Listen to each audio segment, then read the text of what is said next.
6 months ago, I shipped myself a box full of video games from Japan, and now it's time to look and see what I got. I'm your man out of Japan, Jay Contra, and if you want to see exclusive videos about Japanese video game collecting, you can go over to my Patreon. Longtime viewers of the channel will know that I have sent lots of things from Japan to myself using surface mail. Actually, let me tell you about the specifics of this box.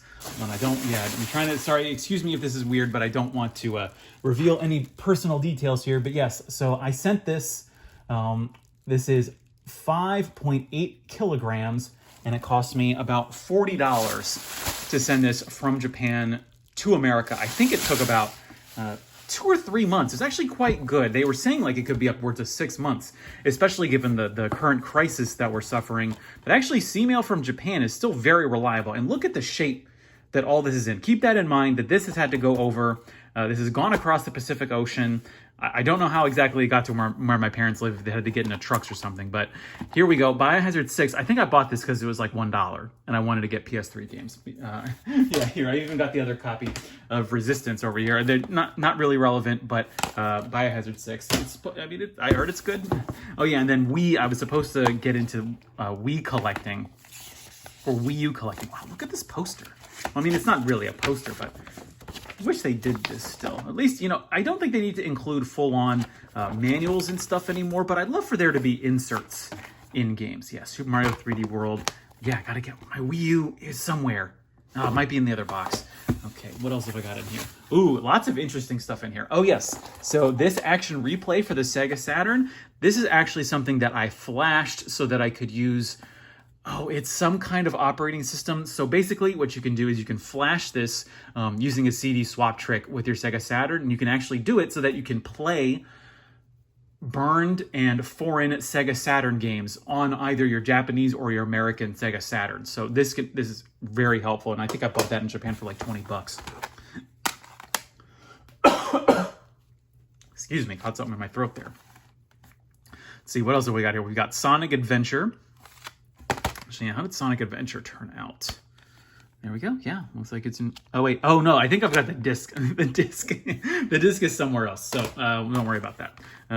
Yeah, I think. Oh, all of these are cases. So yeah, I think what I did for this, and especially in terms of weight, is I've got all my Dreamcast games in a separate like binder, and then I just shipped all of these cases. Oh yeah, and here's the this is July. This is one of the release. Yeah, so the reason I have these, so this is the original Sonic Adventure.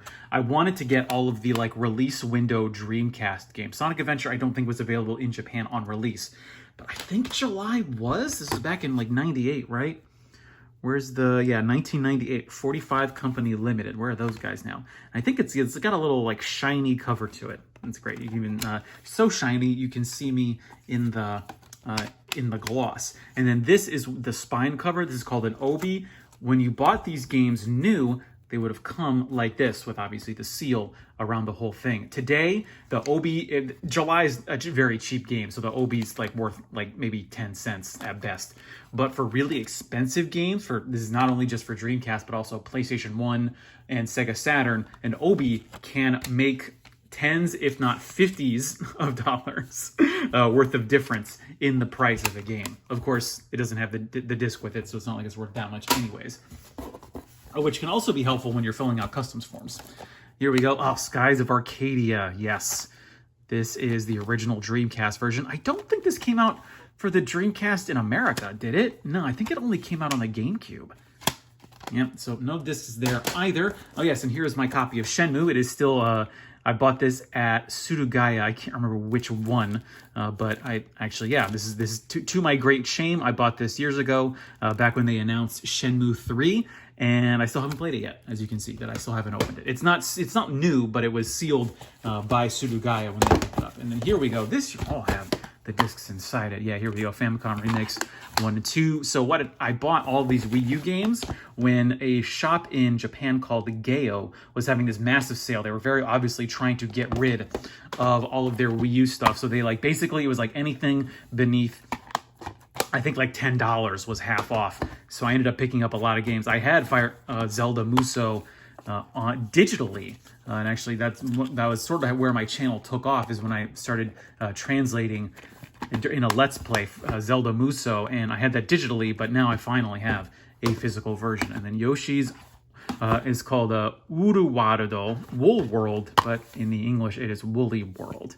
And I love I don't know if you can quite appreciate this just by seeing it, but if you're familiar with the Wii U discs, I love the soft edge of the disc as opposed to the hard and cold edge of normal. Oh yeah, here we can compare it with the Parappa the Rappa 2. This is another Gayo pickup, pretty sure. Yeah, it's basically, if you're in Japan, if you can somehow get into Japan, or when we are finally able to go back into the country, this is going to be your time to go to Gayo and get PS2, Wii U, and Wii games. Although Fire Emblem, this is Dawn of Radiance. One of them's Path of Radiance. One of them's Dawn of Radiance. This in Japan is still like a $30 game. It's not terribly expensive. And the American copy isn't that expensive either, but I wonder what's going to happen with these. Look at that art. Yes. Yes. Yeah. Put that away. Over to the side. And then here we've got, Kunoichi. This was, I think, like $1. Ooh, look at that art. Please don't ban me, YouTube. This is another Gayo pickup for like 3 cents probably. Yes, that beautiful. Remember when we thought this is going to be the best that 3D was ever going to get? It's so real. It's so realistic. So lifelike. Look at his tattoo. Gotta get that. Oh, yes. Okay, yes. And the crown jewel. Here we go. Can't believe I fit this in here. So some details about this particular box. You can buy these boxes at Japan Post.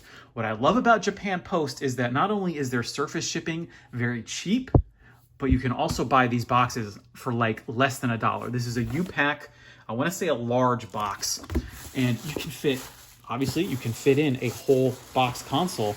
And because they actually treat things very well, is if you just put in a minimal amount of packing. I've done a lot better with my packing job here. You can see I've kind of coated the bottom a little bit with bubble wrap, had those things on the top. This is obviously not being super precautious, but just a little bit, with just a minimum amount of precaution. And this is about the condition that I put it in. Like, it's scuffed because I bought this at Gayo for like less than $30. But look, it didn't get crushed. It's still in amazing shape. This original black Wii. I hope this is the one that's backwards compatible. I can't tell if it's backwards compatible from the box, but I'm hoping that still I can put my GameCube games in there and get them with that sweet component video out without spending, because the Wii component cables are like $30. No, that's new. Wii component cables are like what, $5, but the GameCube component cables are like $200. No, I'll play it on my Wii. Thank you very much. And then this is, oh yeah, this is what I got. I think I bought the Majora's Mask original soundtrack in Japan when the 3DS version was released, and it came with this cool little rubber Majora's Mask. And I don't really have a lot of video game memorabilia, but I thought this was so cool, and I love having Majora's Mask stuff around. And then this, to end the video, this is, where did I get this? Oh yeah, this is when the Link to the Past 2 came out in Japan, and they had little gachapon machines, and I just got lucky. I think on the first pull, I got the Triforce. I don't know, I wouldn't say it's a keychain, wouldn't say it's a necklace fob, but I enjoy having it all the same. So I think that's it for the box. Yeah, so not a lot of stuff, a lot of good games. We got the Wii in the box. This is what you can send to yourself for $40. It's probably maybe about $60 worth of video games here, because these are all, none of these games are particularly expensive. I think they're probably, less than $5 a piece on average, plus the Wii, which is like $30.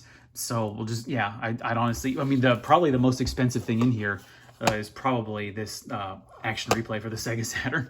So all told, probably about less than $100 in value, but it's stuff that I wanted to have and I wanted to keep, so I was more than willing to pay a few bucks to have this sent out via Surface. You could also send it via airmail, but that's going to be very expensive, and I would not suggest doing that, particularly because from Japan, Surface Mail is reliable and cheap. I've been your man out of Japan, Jay Contra. Thanks for watching, and mahalo.